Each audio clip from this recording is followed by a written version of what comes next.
আমার এই ঘরে চালের উপরে খুব মজা লাগছে। আরে হয়েছে হয়েছে, এখন নেমে পড়। বাবা বাবা, আমিও ওইরকম চালের উপর উঠবো। ঠিক আছে চল, একবার গিয়ে বলছি। আচ্ছা দিদি, আমার ছেলেটাও বায়না করছে, ওকে একটু খড়ের চালের উপর উঠিয়ে দেবে? মা তুমি ভাইটাকেও উঠিয়ে দাও। ঠিক আছে আসো বাবু, তোমাকে উঠিয়ে দিচ্ছি, তোমরা দুজন মিলে খেলা করো। ইয়ে ইয়ে, চালের উপরে কত মজা লাগছে। এদের লাফানোর কারণে যদি তোমার ঘরটা ভেঙে যায়? আরে ভাই ভেঙে যাক না, ওরা বাচ্চা মানুষ বায়না করছে, ভেঙে গেলে আবার বানাবো। বাবু অনেক খেলা হয়েছে, এখন চল তো, এমনিতে বাজার যাওয়ার জন্য দেরি হয়ে যাচ্ছে। বাবা আমার কিন্তু এই ঘরের চালের উপর লাফাতে খুব ভালো লেগেছে।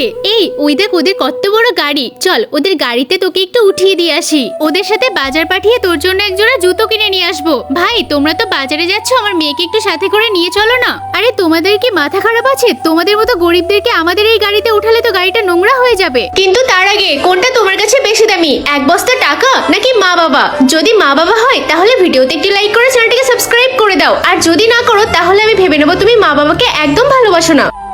মা তুমি তো ওদের ঠিকই আমাদের চালের উপর উঠালে, কিন্তু আমাকে উঠতে দিল না কেন? আরে ওরা তো বড়লোক, আমাদের গরিবদের পছন্দ করে না।